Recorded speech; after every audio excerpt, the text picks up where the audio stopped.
This is the Global Broadcasting Service, serving remote outposts since 1928. Hi, everyone. Welcome aboard the Walt Disney World Express Monorail. Caramba, we have something really big for you today.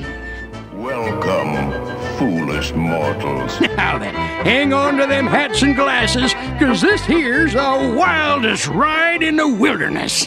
This is the DBC Pod with Phil Schoen and Jason Dodge. Hey everybody, welcome to this week's show. This week in review of May 21st, 2022. We're recording on a Monday after said week. We've got a busy show, Phil. Yes, we were talking about that. Maybe too busy. Yeah.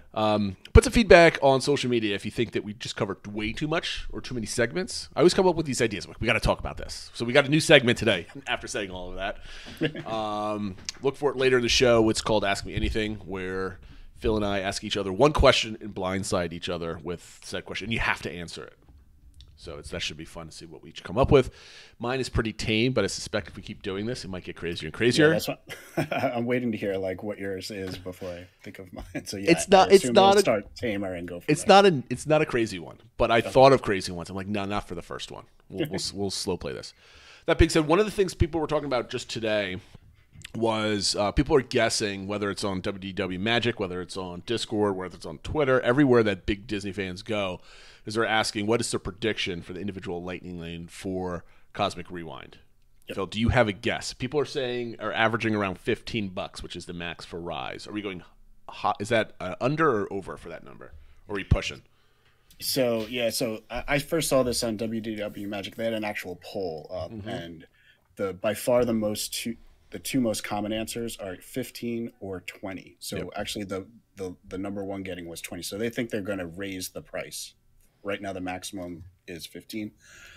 My guess is I think it'll launch at 15, but then in August, because they've said right now they rejiggered where they moved some of the ILLs to Genie Plus, and that's only through August 7th. So I think in August 8th, there's going to be some updates in general to how all this works, and I think at that point they're going to have a price increase. I don't disagree with that. I think it's going to come out of the box $15. I don't think they want to deal with why is this one $5 more and all that other kind of nonsense. There's articles going out all over the internet about why Disney's too expensive for middle America. I don't think they need to continue doing that. But then again, Disney has done some dumb things in the last couple of years, so who knows? That being said, I'm with you on the over. We're going to get a little later today. This is in conjunction with what people are talking about, some changes to Genie Plus. Yeah. So we'll kind of dig into that a little bit deeper. But it is interesting. Like the ride opens in 4 days on Friday, and they still haven't said how much it's going to be. So it's kind of interesting. I don't know. It is. I mean, we're going to find out the day of, right? It's maybe. Who knows if they're going to... We'll talk about this later. No update on the DCI. Matt's back fresh from his 2-day mega trip to the world. I think we should get him on in the next couple weeks, Phil, and do his, like... He went, like, all out, like, with numbers and charts, figuring out Genie Plus scheduling, right? He went down with some buds, so it's just a bunch of guys running around Disney World, figuring this stuff out. And it should be really at least I'm interested. I mean, I'm just going to make this as an excuse for a podcast so I can learn, and hopefully you guys out there can learn too, about how he effectively made an awesome stay at Disney World using Genie Plus and kind of navigating hoppers and all that other kind of fun stuff. So we'll have him on to talk about that. But that being said, Matt, the master of the DCI, there's no updates. I think it's 85 and change still. We probably will see some major updates on that later this summer as things start kind of popping back as well. So that being said, the main topic for today's show, speaking of planning, is a Reddit post I came upon, just kind of browsing on my phone, called "The Historical Trip Planning Review Primarily for Entertainment." And it's about a woman, I believe, that, yes, because she talks about her husband, that they're avid Disney planners, or she's an avid Disney planner. She loves going, and she had just come back from a trip. This was back in 2017, and she was planning their next trip, and they had friends that say they want to go with her. So we could spend a whole episode dissecting this whole post. And I'm not too sure if that's going to be entertaining for you guys, because it's kind of unfair to kind of start ragging on people that aren't here or kind of laughing with somebody. We'll tweet out I'll the send link. out the link to it. So if anybody wants to see the some of the graphic details of this, they can. But here's basically the story, and I'll kind of surmise it very quickly. It's several months out from the trip. I can't remember exactly when it was, but way before ADRs and fast passes from that time. So it's like maybe 8 months out-ish or so. And these people don't know anything about Walt Disney World, but they want to go. And it starts off with, oh, we don't need to book our own tickets. We'll find a cheap way to do it. Oh, we don't need ADRs. We'll do it ourselves. Oh, I don't want to make fast passes. I don't feel like figuring this stuff out. So basically all the anti-planning things that people go through kind of all smashed into two different people that think they can just do it. And it's not like I don't like planning. It's just like, I don't think we need it. We'll be fine. It's okay. I don't want to have to think about it right now. And they also pushed to change the dates, which I think was a big thing. Yes, that's right. The original family was going to go during I think it was late February or early March, because they knew it was lower crowds. And then this other family was like, well, we don't want to pull our son out of school, so let's go during spring break. And that's then, just nuts. And then they kept shorting how long it would be. So all of a sudden this person went from like, I'm all set with my week-long trip and we're going to nail everything. And now it's like 4 days during spring break with these people that don't think they have to plan anything for during spring break. And then there's things like, why don't we stay off-site because it'll save us money rather than staying on-site, which was a big regret. Oh, we could always drive a car. Oh, we can always do this. Can we bring a cooler into the park with all of our food or not? Can we, they ended up not getting the right tickets, and then the planner has to go and get tickets and get reservations for the people. I really wish I could dive into this deeper a little bit more right now. But suffice it to say, the message of this story is when you're working with another person, if there's anybody out there that's not a planner and listening to us, which I think a majority of the people are out there are planners, there's two different takes to this type of story. When you have somebody in their family who is the planner that they just leave the planning to. Yes. It's this. And maybe you can share some stories or some advice that you've given other people in your own circle. It's, people are planners for a reason because they've experienced Disney, know how to get most out of it by planning. Whether it's the people that plan minute by minute on their trip and they like doing that type of thing, or people that like to build an outline for their trip and know where they need to be at key moments during the day. So there's no indecision or they're prepared for everything. It's make sure you if you've never been to Disney or you're not a planner, make sure you ask somebody so you can get the most out of your buck. And if you do have a planning family member or a family friend that's doing the planning for you, respect the heck out of them because they know what they're talking about. Yeah. There was a time where in this story, let me if I can scroll through it, and I'm probably not going to be able to find it, where they wanted to get to the parks on time because they had dinner reservations at, was it Chico? They had reservations for? I don't recall. And it was their arrival day. Oh, the arrival night. Yeah, I believe that was at Chico. Yes. And they were driving down, so I'm assuming it was about 5 to 8 hour drive. So they were somewhere south of Washington D.C., I would imagine. And they had planned. They left at the right time. They got down. They did everything right, and this is how they want to do it.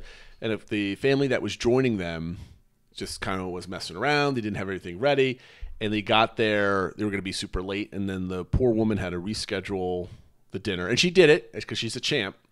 And I'm really proud of this person because there's a lot of stress levels above and beyond it being a Disney World vacation. And she was able to kind of win the day. So if you want a story of like a harrowing princess, I guess, or whatever you want to call it, that saves the day here, she certainly saved a Disney vacation trip. And it's a lot of do's and don'ts. Now, in your world, Phil, have you ever had plans that have gone awry because somebody else was messing with them, whether it was good or bad intentions? So two things come to mind. One, we did go down with another family one time, and I did all the planning, and they respected it. They, everything like that. But one thing that hit me during the trip was that everybody's different, and we weren't going to be able to do as much together realistically as I initially thought. And so that was one big takeaway for me as the planner, when you're going with like multiple groups was to maybe pick a couple key things you'll do together. Yes. And then kind of allow for plenty of time on your own, because they found they wanted to switch around parks just because it worked out better for them. And we were able to do it. We had a great trip, but it was almost more lessons learned for me as the planner. The other one that comes to mind is I had a coworker. We didn't go with them, but they were going, and she was asking me for some advice, and I was giving her some advice and some planning and stuff. And she was open to listening to some things. Her husband was less open to it. And that was one key takeaway I got from this story too, is just if you haven't been to Disney World, you have to realize it's not like a regular vacation. It's not Disney World is not a vacation. Vacation. Yeah. No. So her husband didn't want to make any advanced dining reservations. He's like, we'll just eat where we want when we're hungry. And I'm like, that doesn't work at Walt Disney World. And he's like, he literally said, well, if it's a problem, I'll just slip the hostess a 20 and we'll get in. And I'm like, that doesn't work at Walt Disney World. And suffice to say, they went down and did not have the best time. And they did get into some restaurants, but they were eating at like 9:30 at night and stuff like that. So it's just one of those things where, respect that it's not like a vacation and you have to think of it differently. You don't have to have spreadsheets. You don't have to have minute by minute planned out, but you do have to understand just how it kind of functions. And for everybody listening to this, I suspect everybody that's listening obviously knows all those things, right? We don't need to tell people to be ready for this. However, you have a lot of people, like Phil said, that are in your circle, whether it's friends or family or people at work, that type of thing, that are planning. Do your best to slowly approach. If they open up saying, yes, we're going to Disney, or they come ask you your opinion because they know you're a Disney file type of thing, make sure, that would be your good deed. That's the magic pixie dust in the real world for you to do that, is to save their vacation. Because if they're not thinking about certain things, they're going to have a terrible time, or maybe not a terrible time, but not as good of a time, let's say. Right. They're not maximizing their time. And you can create a new Disney fan if you do it the right way. So use some tact.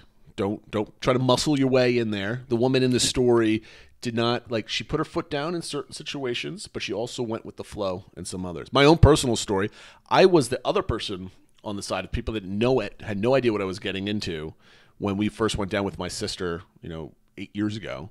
And I just went with the flow. I'm like, you just tell me where to go, right? Mm-hmm. And I'm following you. You tell me what I need to do, and I do it. So I was listening to the Disney expert at the time. And one of the things that taught me about going down with multiple groups, because I was the multiple group in that situation, I was basically tagging along on the way they do a Disney vacation. And again, no wrong way to do a Disney vacation. Yeah. And I realized the one thing I took away is if I ever go down with friends, or in the future, Phil, you and I go down for a quick week or weekend type of thing, is you have to set expectations, right? So if you go with multiple family units, like you said, you got to hit highlights. But in your Disney plan, you're spending thousands of dollars together. This is not like a trip to the beach and you share a house type of thing, and everybody can come and go as they please. It's setting expectations where, okay, if you want to spend all of our time together at the same, this is what we have to do, and I don't mind doing that. Or if you want to go on your own, but then know that we might see each other only every 4 hours, and maybe there's not enough time at the end of the day to kind of hang out before we go to bed because we're waking up early the next day to hit rope drop type of thing. Right. So 6 months out, 8 months out, however when it is, set the expectations for the way you want to do Disney and try to find out how they want to do Disney, and either blend or say, this is how we do it, but we'll hang out at certain times during the day. Yep. But not surprising people when you go down there, your pace of touring the park. Get those expectations right off the bat, and then compromise a little bit if that's needed. I think pace, and then also, and this was another point that I got out of, is cost or money wise, because everybody's comfortable spending different amounts of money, and I think not insisting everybody does the same thing, right? Somebody might value staying at a deluxe and somebody else won't. Don't insist everybody has to stay at the same hotel and stuff like that. So and that was another thing I got out of this article, how the person just the best way I can say it is sometimes with Disney, you just kind of have to suck it up and spend a little bit of extra money, where there's definitely ways you can save money certain areas, but then other areas, it's just not worth it. No. I know in this story, the one that jumps out at me is the person didn't want to spend $1 ahead of time on ponchos. And instead they just were like, we'll just wear our coats. And so they went to the parks in like full blown coats when it was like 90 degrees Yeah, out. and then they had to carry them with them. And then they were carrying them or going back to the car, and like where it's like, yeah, it stinks to spend that extra money on a poncho, but it's just worth it, you know. And then they were trying to save money to be in the Airbnb, but then they were like, well, we don't want to deal with having to carry the ECV for, I think, the mother-in-law. So we'll just rent the one at Disney, even though that's less efficient and more expensive. You know, it's like, so you kind of have to pick and choose where you're going to look to save your money. And sometimes you just kind of have to suck it up, and a little extra money is just worth it. I got to say that there were some suspect concerns about money. Like they were like scrounging on like gift cards, or what they were trying to do, like a gift, not a scheme, but a gift card type of thing, and to save some cash. But the first night at Chico, she's like, okay, well, I changed to this. You're going to owe me a couple drinks for all this work that I had to do. And then he picked up like a $600 like dinner tab. Yeah. I'm like, that's a big dinner tab, and you don't mind picking that up, yet you're worried about saving $5 on tickets or something else. So, I mean, like, just was like, I don't. That's exactly what I'm talking about, though. When you're going down, it's like there's going to be so much money. Like you're spending thousands of dollars anyway, and maybe that's where, you know, getting into like Genie Plus and stuff, why spending another $15 is no big deal. But like, you do what you have to do to have a good time, and time is money when you're at Disney, right? So, you know, they were talking about like, oh yeah, we'll go back to the Airbnb for lunch every day and stuff. I'm like, okay, well, that costs you like 2 to 3 hours, right? Yeah. To like do that and stuff. So my last question about this, Phil, is we're two very different people when it comes to patience and how we interact with other people. If you were this woman, how would you act with this? Especially because this woman's husband, so maybe your wife at that point, was just kind of egging them on, kind of trolling towards disaster. And you're like, no. That made it really hard, I think, where not that they were in a team or whatever, but he was just much more like, okay, well, maybe listen to them, and maybe maybe we can go with their ideas and stuff. And I think my wife would know not to do that. That she's like, no, Phil knows what he's talking about. Like, I think my wife would do that just a little bit, but she should know at this point. So in this specific case, I feel like dates wise, if I had my date set, I'm not changing that. I wouldn't have changed it. So if they were like, I was like, well, this is when we're going. If you want to go then too, and you want to join up, great. But I'm not moving to spring break because that's when you want to, you know, like that's what surprised me. Like I'll change like ADRs, I'll change like park days, I'll change like the pace and where we eat and all this other stuff. If I have a certain set of days, like I know I'm going here because the crowds are going to be low, it's going to be less expensive, etc. I'm not changing, and I wouldn't change going from if I had my heart set on staying on property. I certainly wouldn't change to off property. If I knew I was going to spend that money, I'm not switching for that type of thing. Yeah. That to me, that would have been like done. Yeah. So that's where I feel like early on in this story, I would have been out. Yeah. We'd never gotten to this point, be like, well, you do you. And then send me some pictures. And if you're going a different date, I'll help you out planning, give you some, whatever. But I'm not going 2 months later just because that's what you think would be better. Yeah. It's crazy. And then if it got to that point, I would have just started being extremely combative. Like I'd be like, well, then you do whatever you want to do. Don't call me ever again. Just get out of my house. I'm done. You're frustrating me. You're doing everything wrong. All right. So next segment, we're going to talk about top 5 lists that we want to do. It's kind of a subject we want to get back to because these are fun, good conversation of things that we can kind of go back and forward with. And as you notice, we're doing a bunch of different segments. We see what sticks, what people like. So I like the top 5 format. It's nice and simple. And this week's top 5 is top 5 rides that need an update in the parks. So I kind of understood the assignment and didn't understand the assignment because I had I think I felt the same too. I have a couple different lists, right? I have a list of rides that actually physically need updating, and I have rides that they probably should update because they're just not good and they need to be better type of thing. Okay. I went park to park. Did you do that as well, Phil? No, I just wrote down every ride that came to mind that I thought could be updated, and I wound up with a list of 8. Oh, that is definitely not top 5.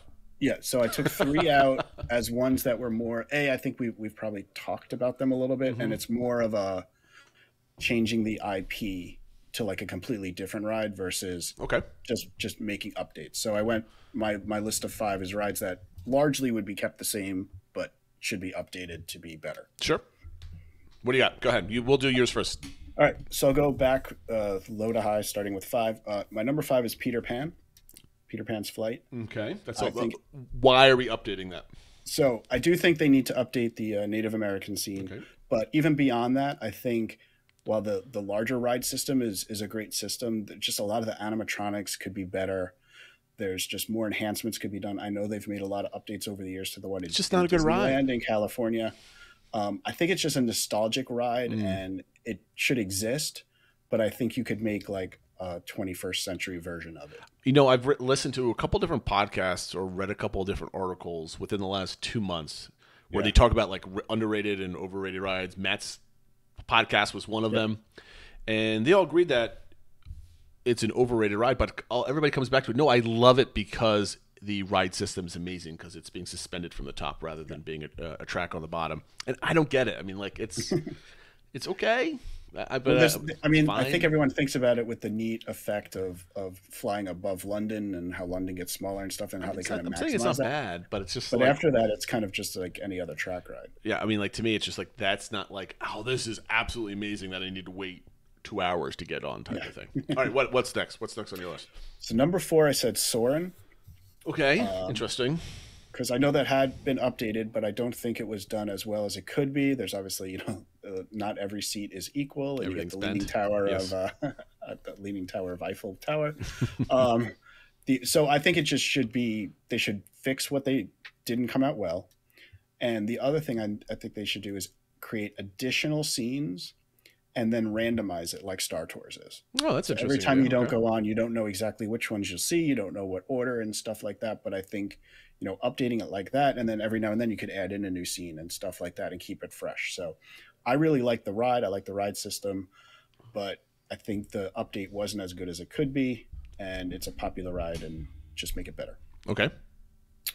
Number 3, this might be, because it's not that old of a ride, but it might be a little spicy take, but Millennium Falcon Smuggler's Run. I think the mission they have is fine, but once you've done it, it's like, okay, I've done it. And I think they need to add multiple missions and new I don't think that's a spicy take at all. I think everybody said that right off the bat. Yeah. They were expecting like a Star Tours thing, like it's a different mission every time. And I dig it because I love that ride. That's one of my favorite rides. And the mission is kind of doo-doo. I mean, it's just like, you go and you try to get crates and stuff like that. And it's just like, But I love riding the Millennium Falcon. Yeah. Like, you could put anything on the screen and it's going to be awesome. As long as I can jump to light speed. Exactly. And whatever, I'm good to go. But yes, I'm totally with you on that one. Yeah, so if it even, like you said, Star Tours almost starts and ends the same way, but once you hit to light speed, you don't know where you're going to wind up, and then it's kind of different. That would be cool. I'm with that. Number 2, I did Spaceship Earth. Okay. It just needs a lot of TLC. The descent is much poorer than previous versions. You could do a lot with it. I think the latest scene before you get to Earth, right, is the PC in the Seattle garage. It needs to be updated a little bit more. A little bit, yep. And I was excited about the changes, that was switching it more to storytelling and stuff like that. Now, even if they don't go that full route, maybe take some elements of it, add some projection mapping, update the animatronics, and maybe make the descent kind of the current and the future. So, I don't know. That's one of my favorite rides, and I just want it to be... Need some love. Better. Yeah, exactly. Yes. And my number 1 is, we've actually talked about this before, but Buzz Lightyear Space Ranger Spin. It's just not a well-working ride right now. No. And I think it's fun. I think the shooter games are fun. But it just, like Men in Black over at Universal is better and stuff like that. Like, it just needs a complete overhaul and just be better. That ride just reminds me of like an old 1980s mall. It's like dark, dingy, like the colors are kind of off. It's just it's definitely like modern. An 80s like glow in the dark type thing. Yeah, like or the black light stuff. Yeah, exactly. So it's a good list because we have a lot of overlap. Okay. Right? So I kind of broke this out the way I kind of tried to construct my lists. I started with each park, and I started filling out rides I would change in each park. Okay. So basically, I came out with 2 lists of 5. Okay. So I'll start with the actual kind of list of like things that just desperately need an update because it's somewhat embarrassing that you have this park with this kind of ride. Okay. For Magic Kingdom, I've got actually 4 Space Ranger Spin. Right? Yep. We talked about that. The Speedway needs to be updated. We talked about that last week. Yeah. I don't think I have to really get into that. Monsters Inc. Laugh Floor. I'm only saying this because it is an enjoyable attraction. It's awesome what they do in there. It's just kind of old feeling in there. Like the space wasn't built for it. Right. and it could do with some animatronics. It could do with some better loading and unloading areas type of thing. It just was shoehorned in there, and I think they can do a better job with it because Tomorrowland needs some marquee attractions outside of Tron that's coming. Anyway, go next, and then they need to do something with the Stitch building. Like it's just sitting there, it's empty. And I actually wrote that like on my list above everything else because I didn't know if that counted because it's not anything. Right. Well, now, I mean that's why it needs to be something. It's not kind of on my list. It's just like these things need work. So that's Magic Kingdom. Animal Kingdom, I don't have anything that needs to really be updated because it's quote unquote embarrassing, right? So there's a second list that some of the Animal Kingdom attractions are on. Disney Hollywood Studios, the only thing I think that needs to be updated in that park is the Little Mermaid, Voyage of the Little Mermaid, and basically getting rid of all the dead ends in that park, making it better, kind of loop it around type of thing. Absolutely. And Epcot, I have the Imagination Building because I don't even know what's in there at this point, right? And then Nemo and Friends because that's just you could see that almost in any kind of park or museum in the country because it's very, I think, cheaply put together. It's not really an attraction in my view. It's not really an attraction. It was just it was almost more of a means of transportation to get like an intro from one area to another. Yep. Exactly. And then it's like, oh, but we made it into an attraction. So those are 7 rides. I think just need to be like either be gutted or like massively updated. Okay. So I have a second list of things that like should be improved because they deserve to be better, right? Because of either their location or whatever. In Magic Kingdom, Winnie the Pooh needs to be changed because that ride's pretty poor. Especially with better Winnie the Pooh rides in the world. Right? That's it to me. It's And I was surprised. I was listening to the latest Disney Dish podcast, and Len was going through all the rides that have a lot of downtime in the parks, and that was on his list. It's down like averaging, I think it said like 90 minutes a day or something. That's like crazy. And I'm like, why is that ride going? Like it's such a simple ride. It's such a system. track. Why is that going down? I mean, if that's happening, they really do need to update it. Like, yeah, for sure. Peter Pan's on my list too for every reason why you said. But again, it doesn't really need an update because people love it and it's clean, well put together attraction. But I think that is the problem with something like that, where it's like, okay, it has a 2-hour line. The like lightning lanes run out quick. If Disney's going to do 5 things, right, that's not going to be one of the 5, right? Right. You know, like because I'm balancing like my previous list is like if they only had limited budget to work on, that's my first list is like that. Go spend your money there. This is what like I would like you to because I would love to have an awesome Peter Pan ride. Exactly. Right. Yeah, for sure. Then Princess Fairy Tale Hall. I think it's a completely wasted space. I think it's like primo location. There should be something better there rather than just a meet and greet. Like you could find somewhere else to meet the princesses. Yeah. And it's not just like a facade where you go in and then like the hallway splits and splits and splits and there's like I think they came up with that as the compromise when they added Mine Train instead of the other additional princess meet and greets that they were going to have that were going to be more involved. Kind of like how what is it, Storytime with Belle? Yep. Is like there were going to be other things kind of like that, and instead they did Mine Train, and then they're like, well, we got to have the princess meet somewhere else, so they just kind of shoved them there. Well, that's what happens when you don't spend the amount of money that you should be spending on your park, your flagship park, and you end up with a giant building. I believe there's still tracks in that building, from what I've heard. They're just they have a floors built over them. That's what I've heard that somewhere. I don't know where. Animal Kingdom. I'll go by quickly. Like Dinosaur needs a revamp, and I have in parentheses Dinoland as a whole. Like that. Yeah. That there's no point to that land anymore, in my opinion. And then the Cali River Rapids. That's a fun attraction because the nature of a rapids in a raft. That's always fun. Yeah. But the storytelling on that, I think, could be better. Yeah. That's another one where the original plan for it was it to be about like twice as long, and then for budgets they had to cut it and stuff like that. Yeah. So if they could ever go back to the original plan, that'd probably be good. And fix it up, in my opinion. Hollywood Studios doesn't have any of these because I think most of the unless you want to just say add more attractions, right? So I mean that doesn't really count. And then Epcot, I'm with you on Spaceship Earth. Right, that still gets lines. It's still functioning. It still kind of has that nostalgic vibe that you just wish it was a little bit better because it is getting run down a little bit. And that was kind of my borderline thing. Do I add that to like it's a trash ride because it's so old and it's falling apart that needs an upgrade, or is it like it's one of those things that is okay if you don't touch because people still love it type of things? I think you can make both lists because I think it needs a minimum some TLC. Yes. So, like, you have to do that, and then I would like you to go a little bit beyond that and update it. So it can kind of make those lists. Let's fix some of the curtains up there a little bit. Yeah. we'll go back to Dinosaur for a moment. It reminds me of Dinosaur also because there's several areas in it that's just black because they just didn't add anything on there. So like the lights are on, it would be like a little thing here and then a curve and then a little thing here. And like it's just not a full ride. I mean, that's one of the main reasons why I really don't like the ride. Like you're just bouncing around in the dark. Yeah. And then you occasionally see a dinosaur that's popping out at you. Nice enough to just stand there and let you scan it. Yeah, exactly. And the other ride for a spaceship Epcot that I think is fine but should be replaced with something else is Test Track because now it doesn't fit in that corner of the park, in my opinion. And that's it. So, just because everything else is space at this point, right? You got Space 220, you have Cosmic Rewind, you have Mission Mars, and then you have Test Track. So I think Test Track should be something else. Whether it's, I don't know. I don't have any ideas. I'm not armchair imaginary. Well, I think they need to really give that area full identification, and maybe with what ultimately they do with Play Pavilion will help that. But, yeah, I mean, do we really need a ride explaining what like intellect brakes are? in like all that type of stuff, like it just seems to be like that's so 90s, right? In whatever. Anyway, that being said, that's my top 5. That's our top 5 list of rides that need an update. If you agree or disagree, let us know on social media, and then we'll yell at you at how wrong you are. But anyway, now this is exciting, Phil. Because we very rarely have any true back and forth because most of our discussions are happening on Discord anyway.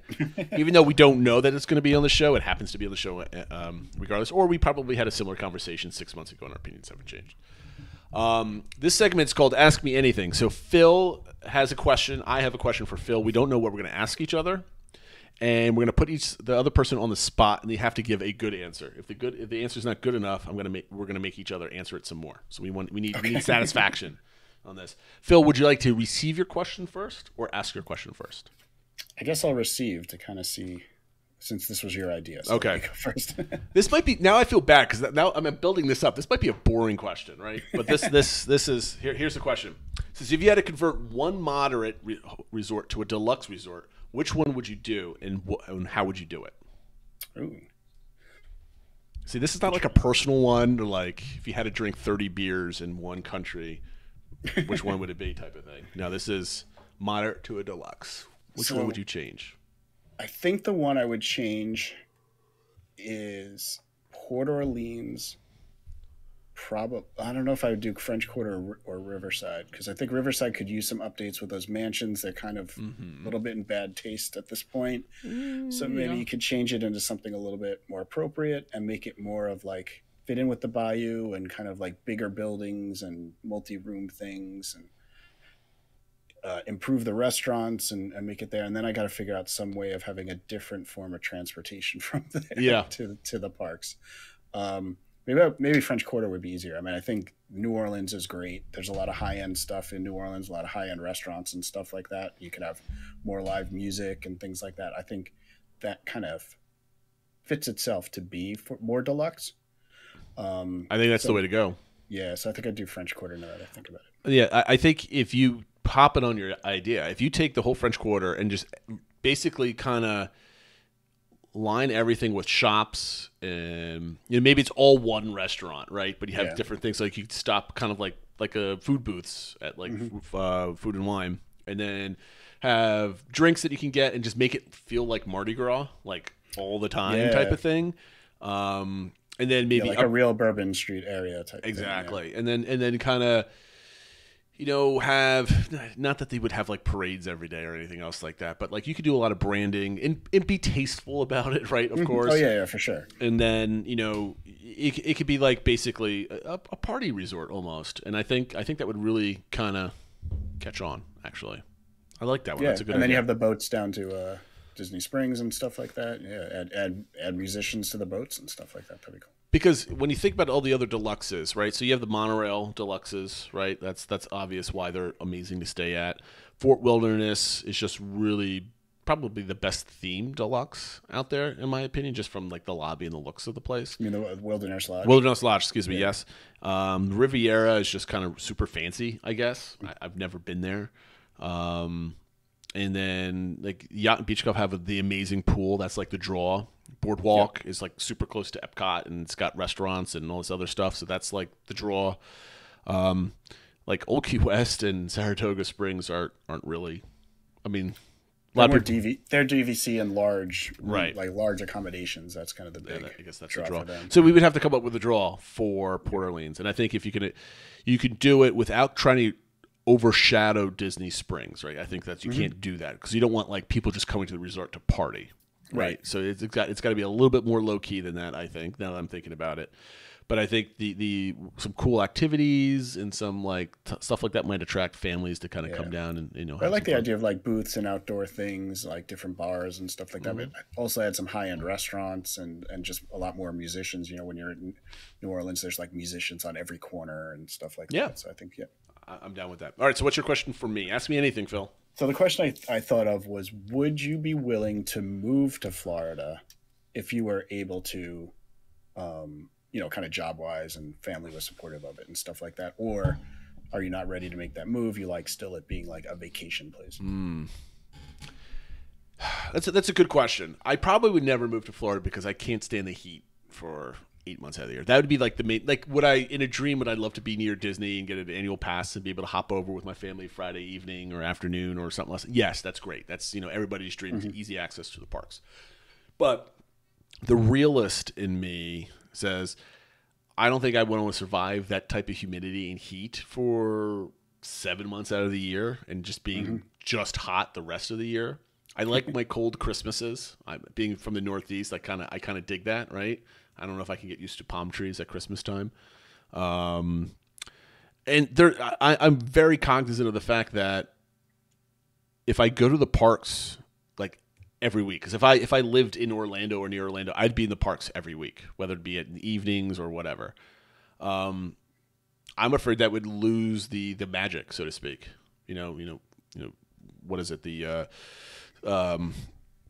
What is it that fondness makes the heart grow fonder, or whatever, distance or space, whatever the phrase is. I'm screwing up. Absence makes the heart grow fonder. Yes, thank you for saving me on that one. After I made a fool of myself. No, I would definitely not move down. However, the only thing that would pull me down is if like I could go down, let's say, and go down there and live near you. We both do it. And we're both financially independent where we can start our own like Disney blog fan site thing and just kind of do that, even though there's absolutely no money in it whatsoever, but it would be a hobby, right? Make vlogs and kind of investigate the new merch. Just do it when we want to do it, not like because we have to have exactly. Like, I tell my wife, Sydney's like, I got to go to Epcot. They have new beer out there. I got to go test it for the website. Darn. But that would be fun, I think, right? Because, of course, the ego in me thinks I can make better vlogs than everybody else on YouTube, right? Of course. So I'd like to give that a shot. But realistically, I don't think I would actually do it. Would you at this point? So I don't know about at this point, just because I think the kids are kind of settled in schools and stuff like that, so it would be a bigger change. Well, I mean, like I'd be more you prefaced it with the kids being okay, right? Yeah. If everyone was okay with it, I would do it. We have a lot of family down there. I've kind of promised my wife at some point we will move down there. She's the opposite of you. She loves the heat. She hates the cold. Gotcha. Okay. Ideally, we'd be able to do the snowbird thing and have a place up north and a place down. When we moved in, the neighbors that were next to us had the best setup. I thought they were snowbirds, but they would come back north for like a week or two around Christmas. Oh, okay. So I thought that was a good setup. So I'd like to do that. But yeah, I think I would if I could have everything lined up. But yeah, I do think that you have to do that balance where you're not in the parks all the time, but that I don't know if I'd want to be, I see some people move where they're like, I can see fireworks from my backyard. I'm like, I don't know if I want to be that close. No. Okay, so I'm going to change my answer because I didn't know I could be like live half the year because my godfather does that, right? Like he has a house in Jersey and he has a house down in Florida. I guess I would say if I could move down and everybody was cool with it and work was doing it, even if I couldn't do the full snowbird thing, I'd still would consider it. I'd still think we would do it. That's interesting. I mean, like I don't have family down there, so it's not like I'd be moving to a random place where I know nobody. Realistically, I just the question is how do you deal with being in those parks more frequently, and how would that diminish your fandom, or how that would change it? And how would it change it? Like obviously, it definitely would change it, right? Because you're not planning months in advance and stuff like that for doing things. I think you would still have some planning for when family came to visit and stuff like that. But yeah, I don't know, something about the idea of like, if we wanted to, we could go to dinner at Epcot like tonight. Like that is really appealing to me. That is appealing. Don't get me wrong, right? So now, well, of course, now there's a $6,000 annual tax you have to pay because you have to buy annual passes for your whole family at that point, right? So now the cost of living just went up a little bit in that regards. But no, I mean, I love the idea of being able to go to the parks if I wanted to for like dinner, right? Yeah. But I don't think I'd be disciplined enough to kind of just do it for like when also be like, all right, it's Saturday morning. Let's I got some Genie Plus reservations. Let's go to the parks. Let's go. And then my wife and my kids are like, it's too hot. I'm rolling their eyes at me. I mean, the kids probably wouldn't do that, but I don't know. I just, to me, it's like would I get too excited about it, and then it's just like it's like the local park here. Yes, I know the same benches and the same path and the same. Is it just become like a normal playground, whatever? Because people have talked about that of people that have moved to Orlando, and the magic disappears. But you gain something else different, right? But that magic is gone. It's turned into something different, though. Exactly. Yeah, definitely. I want to let that go. Yep. But, all right. That was a good question, actually. I wasn't expecting that one. Okay, so we're going to report on this week's DBC Discord engagement. And Phil, why don't you take it away? What were people saying? Yeah, so this week our DBC Discord engagement topic was around resorts, and it was a two-part question. Which resort would you like to stay at in the future that perhaps you haven't gotten a chance to stay at yet? And then if there are any resorts that you have stayed at that either you didn't like or you just don't feel the need to kind of stay there again. You did it and one and done, you're good.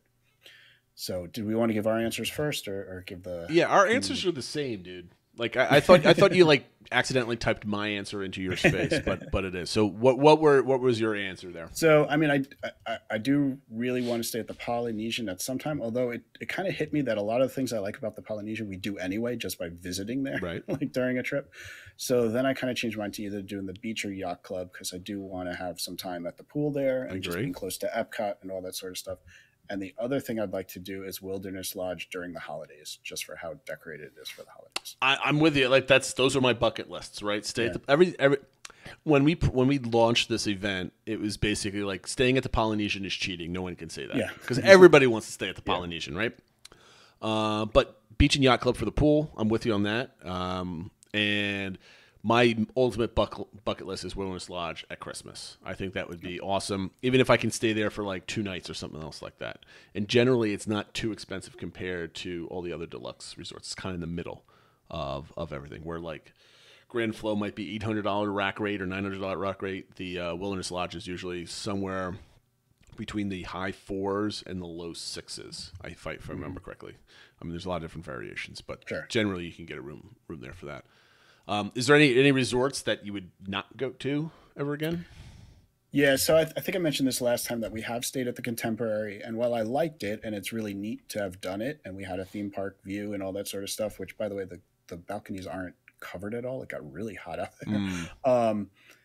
The room styling wasn't really great. It didn't feel super Disney. I guess now it has the Incredibles thing, but I don't know. It was kind of like, location is amazing, but other than that, I don't feel the need to stay there again. So, and we did kind of preface everything like, look, if somebody's going to pay for me to stay there, I'll stay there. Oh, right. Like, but it's kind of like, if I'm going to spend the money to stay there, I kind of feel like there's other places I'd rather use the money. I've done the Contemporary. See, the only one would be with my last stay would be Riverside, Port Orleans Riverside. Mm-hmm. It just didn't really grab me. It was a beautiful resort. Oh, there's a lot of vegetation. You feel like you're kind of in the bayou a little bit. The rooms were nice. The food court was good. I mean, there's nothing wrong with it. It was just kind of bland and boring, in my view, because it's just you're walking through all these plants and that's it. And then there's the big water mill type of thing, which is kind of cool, but nothing there struck me as like, oh, this is amazing. I can't wait to come back here. It said, I think some people really find it peaceful. I know Christina, who's on Matt's podcast, like that's her favorite place. And I think it's because she's like, in the evening we go for walks and it's just relaxing and we can catch up and stuff like that. So I think the reasons that you maybe didn't like it are the reasons other people really like it. It's not like I dislike it. Like I totally, it's not something like I would never go back, but it's something like my stay there is not like I need to come back here the next time. I'm still going to go try things that I haven't stayed at before, just so I can check them off a list, so to speak. I don't have a resort at Walt Disney World where I'm like, I have to stay here. This is my home type of thing. I'm a nomad still. I'm just traveling wherever I can get a room for a good price, basically. Yep. All right, so I picked out two good, cool stories. I don't know if you agreed with me, but if you wanted to read them from our friend Matt. Yeah, so Matt shared, when we were talking about this, he echoed, some of our thoughts and stuff, but he mentioned about, being there for the Christmas season, and he went to see the Gingerbread house at the Grand Floridian. I think Grand Floridian is one of the more divisive resorts. You see some people saying they definitely want to stay there. They love the lobby and stuff like that. And then other people sort of feel like it feels a little stuffy for them and stuff. So that's kind of one of the more divisive, I think, resorts. I think I keep hearing that the rooms at the Grand Floridian aren't just not good. They're just not good rooms. So like, why would you spend that money for a cool lobby and apparently amazing restaurants, right? Like I haven't eaten in any of them, but they get good reviews. Mm-hmm. But I don't know. I don't feel like paying those prices. I don't think either the amenities aren't there for what you're paying for. So I'm not. Yeah, I think some people like the benefits that they do get. They have the spa, and they have I think they're still doing room service there. Like it does feel like more upscale or upgraded. So if that's maybe what you want to do on your vacation, that's usually not what I'm spending time on during my Disney vacation, so it doesn't really benefit me. He also echoed, a lot of people said about Wilderness Lodge during the holidays. Matt did bring up that Jumbo House at Animal Kingdom looks really great around Christmas too. And he also said the Polynesian, like everybody else. He said he couldn't think of anything he wouldn't actively stay at, although he said now that he's DVC, he probably can't see them ever staying at like an All-Stars or anything like that. You can't go back to that. Yeah, because they have the points and stuff. No, I would say, though, Matt plans like trips like randomly. He decides, we're going to go in 6 weeks, but he might find a good deal and that. All right, that's why we're going, because All-Star is $70 a night or something silly. He's going to go and stay at an All-Star because that means he gets to go to Disney World when he ordinarily would not have gone. So you want to go over the next one I picked out because it was just interesting. I was not expecting to see this one. Yeah, there are some different thoughts. So TL Madden 73 shared some, and one he mentioned, which I think was a good thought, was that he'd like to soon stay at Art of Animation and probably a Little Mermaid room to go before he has two girls, before they get too old, as he says, to find that cool. And he says once they get older, the value rooms get tight. So he's kind of really looking at some of these value rooms now. He also said Wilderness Lodge for the theming, but he said he wouldn't want to go there for the location because he feels like you have to take the boat to the Magic Kingdom or buses everywhere and stuff like that, because it's like an interesting thing because like on the map, it's really close to Magic Kingdom, but it's not on the monorail. Right. So you kind of have some extra things to think about with there. He also said, and this was something other people have said as well, is that they didn't like Caribbean Beach because they feel it's very spread out. Which I think we had some debates on that, and I didn't feel it was too spread out. You can cross the island on the bridge and stuff. I mean, obviously it depends where your room are. Some specific rooms are really far out, but most of them I never felt like it was too spread out. You do have the multiple bus stops, which I know annoys some people, so you kind of have to manage around. I never got the multiple bus stop annoyance. Like you'll get on a bus eventually, and you get dropped off and picked up, typically near a room, or you try to get a room near the Skyliner. Right, and then it's not sparse. You just walk there. But maybe I guess people like waking up in the morning. They want to get something to eat, so they have to walk halfway across the property to grab some food and then walk all the way back. Even though I'm not a breakfast person, so I don't typically need to walk. But I've done that from Caribbean Beach, and we were in Jamaica, and you cross one bridge to get to the island, and another bridge to get to the main room, and come back. Like, I mean, some of the rooms at like Animal Kingdom Lodge, or even at the Yacht Club, like you could be walking that far. Yeah, you're inside. Yep. But it's a long walk to the lobby as well. So. I don't mind the walk. I mean, I like walking through these resorts. It's nice and relaxing in certain times of the year. Yeah. It's just interesting the different things that people value. Some people like I just want smaller resorts and be closer and that sort of thing, and other people don't mind walking. There's no wrong answer. For sure. But it's interesting what I find it interesting when I read through everybody's discussion is like what people value over other things. Mm-hmm. I always it's refreshing to find other people's opinions. For sure. So what are we talking about next week, Phil? So our next week engagement topic, we're going to switch things up a little bit rather than talking about like what are you looking forward to your next trip. We're going to talk about Dinoland USA and Animal Kingdom, and the question specifically is what would you do if you were in charge to improve Dinoland USA? So the two ways you can do this, you can do one or both, is suggest 2 lower ticket rides to be put in the land now that goes along with Dinosaur, sort of keep Dinosaur as it is as the anchor, but enhance the land overall with 2 smaller rides. Or suggest a complete redo of the Dinosaur and then the 2 rides that would go with that new redo. So basically either keep the Dinosaur theme in general, but just enhance the land. How would you do it? Or if you change the theme from dinosaurs to something else, what would it be? And remember, you can't just bulldoze the whole thing. The dinosaur is kind of more, has a higher elevation, right? So it's you got to take the shape of the land, and if you want to get detailed, or if you just want to spit out like a certain IP, like I want 3 rides of this IP, and just call it a day. That's cool too, I guess. But we want to see because we've talked about this plenty of times. Yeah. Every podcast has talked about this plenty of times. So it'd be interesting to kind of look back at these records when they eventually, because I suspect they're going to announce something at D23 that might be going into space. Mm-hmm. So we'll find out about that soon enough in the coming months. So it'd be kind of cool to come back and kind of check these things out. All right, so keep an eye on that on Discord. We've gotten some new people, not this week, but last week. So make sure you hop on and join the conversation. Don't be shy. And if you're lurking, pop out and say hello and kind of write your opinion on there. I'm not going to do attractionality this week because of time. But the last thing I want to talk about, and maybe we should move this to the head of the show. I don't know if they'll cut some things certain weeks. But we want to talk about what everybody else is talking about because that's the premise of this whole show. Yep. And that's basically they made some announcements for Genie Plus. So what were those, Phil? So the big thing coming that they announced as a change to Genie Plus is that starting June 8th, you will only be able to buy Genie Plus that day. So currently right now you can either buy Genie Plus starting at 12:01 of the day you want to buy it, and you can buy it just for that day. Or ahead of time when you purchase your tickets, you can add on Genie Plus for your entire ticket stay. So for example, we got our tickets for our December trip, 3 days. We added Genie Plus on now, so we have Genie Plus set for all 3 of the days of our tickets. Starting June 8th, that won't be an option. So if that is something you wanted to do for your future trip, you need to do that now before June 8th. The other key element that came out of this is the wording that Disney used on saying when you go to purchase it, it will be subject to availability.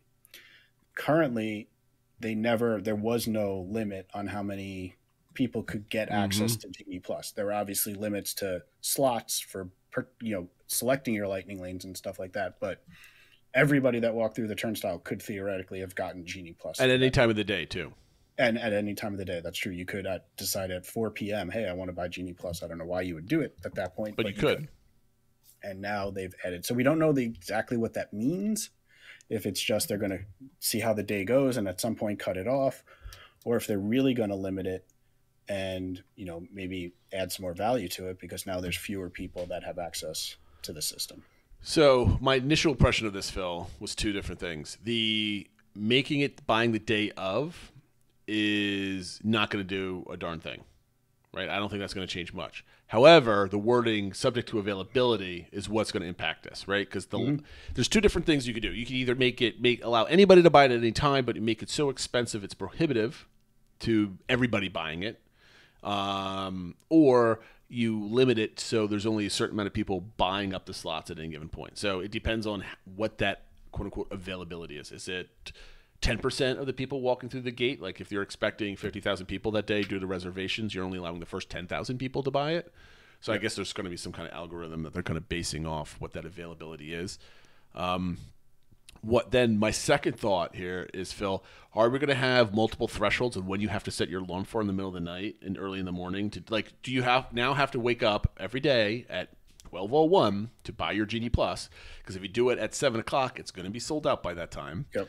And then do you then have to wake up at 6:59 again to book your first Genie Plus for the day? I think this is going to be horrific because I don't think Disney has thought through what all the crazy people are going to do, including me. Yeah, I thought about that too. I did actually tweet that question back at Scott Gustin, who was one of the people that tweeted about this, and he said he didn't think it was going to be limiting that much that you're going to have to stay up till midnight to get yours to secure it. Famous last words. But we shall see. Because this is another service you're adding onto the travel agents that you get. We will be up and buying you your Genie Plus every single morning for you, right? So it entirely, it could be basically like, you know, the same thing, right? Instead of buying it all by hand, you're going to have somebody at a travel agency booking this for you at 12:01.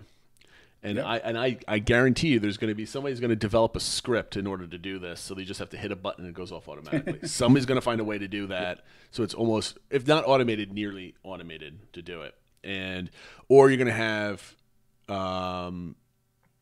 travel agents in different time zones. So let's say we're 12:01 Eastern. So, but at, you know, 12:01 Eastern, but in Pacific time is still 9 o'clock. You're going to have a lot of travel agents on the West Coast doing these things for everybody, and it's just 9 o'clock at night, so it's not that big of a deal, right?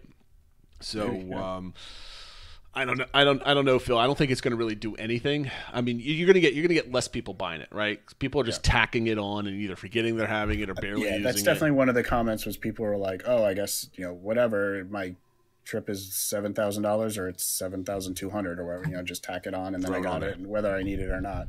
Whereas now when you have to make that decision day of to spend the $75 for your family or whatever, you might not do it. Yep. So.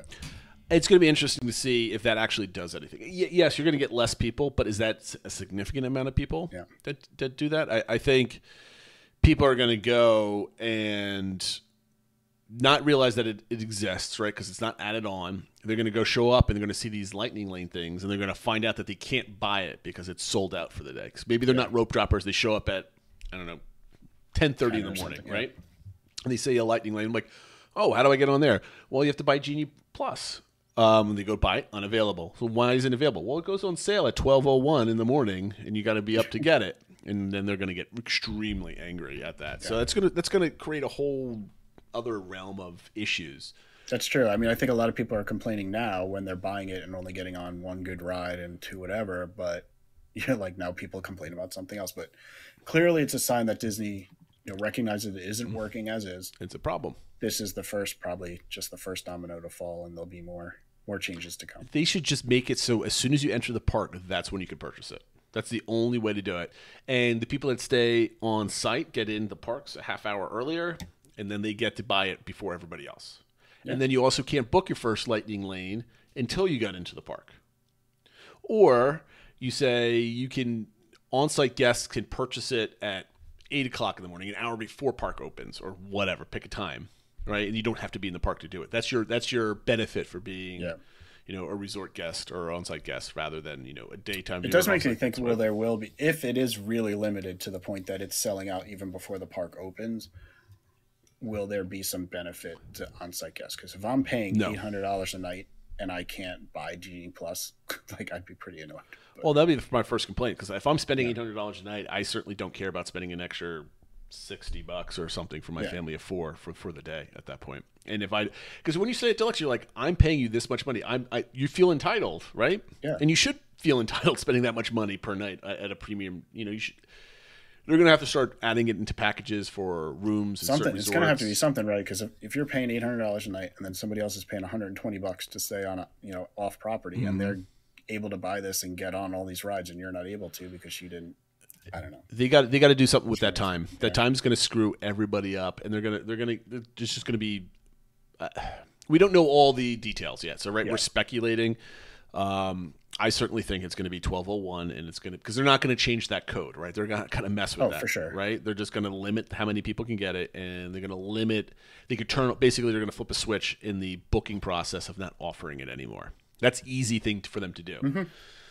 So I'm kind of scared. So the last question I have with Genie Plus, Phil, is there a breaking point on how much money you would spend? Like for me, like I'm not getting it for my whole family of 5, because that's just too much. That's another $75 for my whole family per day. It's pricey. But for my wife and I'd gladly spend the $30 to get Genie Plus for the day, and I have no problem with that with our upcoming trip. Yeah.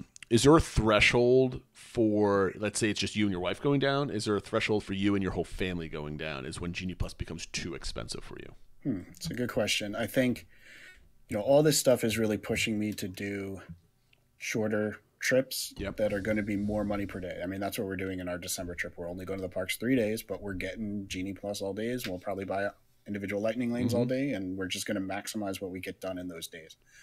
So if it was where they actually are limiting it, where if I decide to buy it, that I will get on 5 or 6 in-demand rides or, whatever, I would pay maybe double, $30 for my family. That'd be another $150 a day, but that's guaranteed, quote unquote, guaranteeing we're getting on 5 or 6, avoiding 5 or 6 hour long waits. That's a good point, because if it's truly a limit, and I don't have to wake up, I don't have to fight it, I don't have to do all the strategizing about flow versus stacking and all this other nonsense. If I can buy it, and me and my family can, anytime we want, within reason, go on all the different rides, just about having like a pass where you can go on every single ride once, right? Mm-hmm. I want like, if I can get like 80% of that, I can get almost all the rides at least once with this. I wouldn't mind spending like an extra like $100 to $150 for my family to do it. Whatever that comes out to be. Like, if I can get that experience for my family and not have to stress out about it. Yeah. I'm trying to find what that would be, because at some point it becomes like Express Pass at Universal, but that starts at like $100 plus a person. It's $200 or $300 a person. Some days, yeah.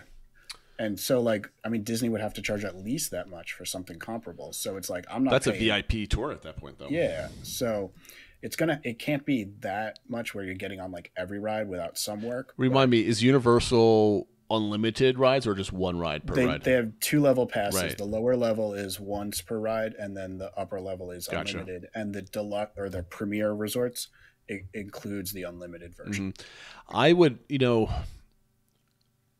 if you can guarantee me a good amount, I would spend money on that, because that would make my day. But here's the thing. Does Disney want my Genie Plus money, or does Genie want my food money? Right? Obviously, they want my Genie Plus money, because there's no overhead for that, right? There's no food cost. Yep. There's no cost at all. I mean, I guess some IT costs, but that's right. Good, right? Oh, they could use with some IT spending at Disney. But yeah, no, I think that's you're losing out on merch, you're losing out on snacks and food and everything else like that. Like, because if I'm spending another $200 in the park for my family per day, I'm not eating. I'm bringing like peanut butter and jelly sandwiches and right, because we're not using up 2 hours of that sitting at a table, right? No. Well, I mean, again, I don't mind taking the break. It's needed if you're doing a full day at the park, but I'm not spending that extra money. You got my money already. It's done. I'm not spending it on tchotchkes and stuffed animals and toys and all that other stuff. So we might be spending the same amount of time at Disney or same amount of money at Disney, but in just different buckets. Yep. So I think that's what most people do, right? I mean, I guess there's some people that'll just spend and spend and spend. And then some people will just be like, I'm out. Yeah. And then some people may be like, well, we're still going to do the trips as we did them, but every 2 years instead of every year or something. But I think a lot of people I'm just spending the same amount, but differently. But that impacts, I mean, now we're getting down the rabbit hole, but that impacts like your review of the parks. Like I went to the parks. It was a ton of money. I didn't get to eat the food I wanted to eat. I didn't get any merchandise. Those Disney branded things are not going back to somebody's room to remind them of their trip every single time they wake up and see that little Tinkerbell statue at their desk at work, or on their dresser in the morning, that type of thing. And it kind of diminishes the magic coming home, because you're not buying all those kind of fun things, and it kind of kills the memories too, because you're not going to find like an old toy from like a trip 10 years ago in your child's like old toy box type of thing, or even just the memories, right?